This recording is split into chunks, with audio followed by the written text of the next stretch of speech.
નમસ્કાર મિત્રો, સ્વાગત છે તમારું આપણી આ યુટ્યુબ ચેનલમાં જેનું નામ છે ગુજરાતી જીકેની જમાવટ. મિત્રો, આજના વિડીયોમાં આપણે વાત કરીશું 7મા પગાર પંચ અંતર્ગત કર્મચારીઓના ખાતામાં આવશે મોટી રકમ.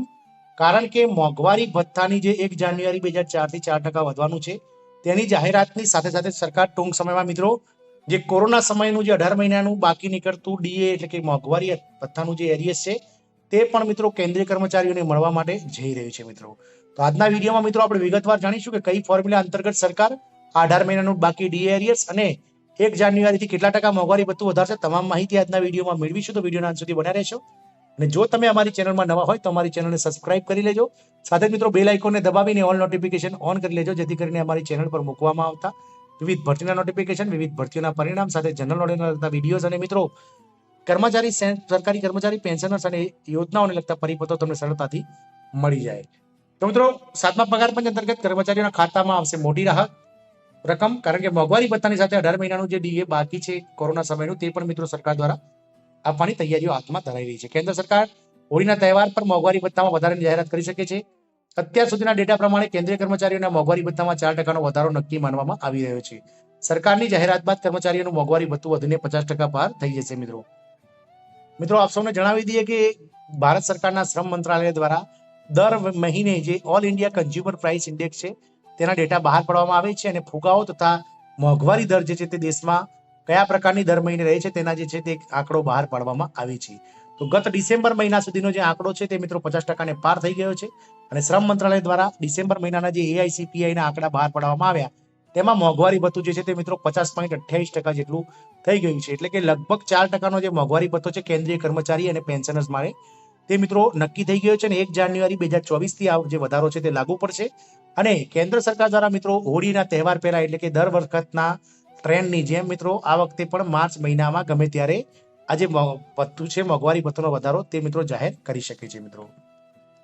મોંઘવારીના સમયમાં હવે કેન્દ્રીય કર્મચારીઓ અને પેન્શનર્સને મોટી ભેટ મળવાની છે, જેનાથી કર્મચારીઓના પગારમાં વધારો થશે. સરકારી કર્મચારીઓ અને પેન્શનર્સ માટે મોંઘવારી ભથ્થામાં વધારો કરવાની જાહેરાત કરાશે અને કર્મચારીઓને હોળી પહેલા એટલે કે માર્ચ મહિનામાં આ ખુશ ખબર મળી શકે છે. આ સિવાય કેન્દ્રીય કર્મચારીઓનું બાકી રહેલું ડીએ એરિયસ પણ જલ્દી મળવાનું છે, જે રકમ મોંઘવારીમાં બૂસ્ટર ડોઝ સાબિત થશે.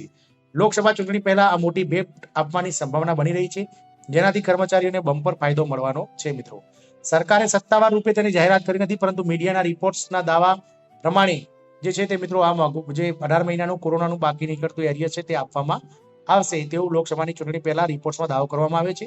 કેટલા ડીએ એરિયસના પૈસા એકાઉન્ટમાં આવશે તે જાણવા માટે તમારે આ આર્ટિકલ વાંચવો જરૂરી છે મિત્રો.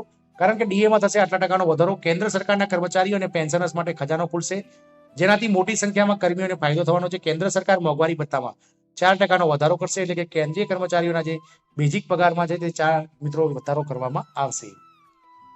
કેન્દ્ર સરકારની જાહેરાત બાદ કર્મચારીઓનું મોંઘવારી ભથ્થું વધીને 50% થઈ જશે. વર્તમાનમાં કેન્દ્રીય કર્મચારીઓ અને પેન્શનર્સને 46%ના દરે ડીએ અને ડીઆર મળી રહ્યા છે. 7મા પગાર પંચમાં નિયમ અનુસાર 1 વર્ષમાં મોંઘવારી ભથ્થામાં 2 વખત વધારો કરવામાં આવે છે, જેમાં દર વર્ષે 1 જાન્યુઆરી અને 1 જુલાઈ એમ 6 મહિને મિત્રો મોંઘવારી ભથ્થું જે છે તે વધારવામાં આવે છે. હવે સરકાર ડીએમાં વધારો કરશે, તે જાન્યુઆરી 1 2024 થી લાગુ થશે. એકાઉન્ટમાં આવી જશે બાકી રહેલા ડીએ એરિયસના પૈસા.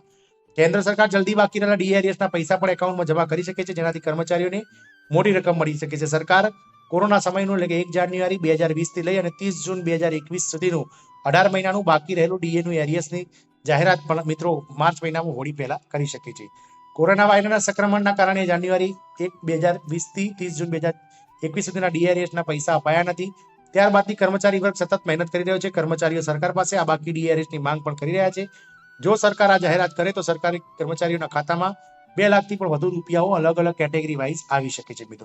આમ મિત્રો કેન્દ્રીય કર્મચારીઓના હાલ જે સમાચાર મળી રહ્યા છે તે મિત્રો ખૂબ જ આશાસ્પદ છે. આશા રાખીશું કે મિત્રો સરકાર ચોક્કસથી હોળીના તહેવાર પહેલા1 જાન્યુઆરી 2024નું જે મોંઘવારી ભથ્થું છે 4%નું તે અને 18 મહિનાનું બાકી નીકળતું ડીએ એરિયસનું જે છે તે જાહેરાત એક સાથે કરી અને સરકારી કર્મચારીઓને મિત્રો લોકસભાની ચૂંટણી પહેલા ચોક્કસથી પોતાની તરફ આકર્ષવાનું જે છે તે કાર્ય કરી શકે છે. જય હિન્દ, અસ્તુ.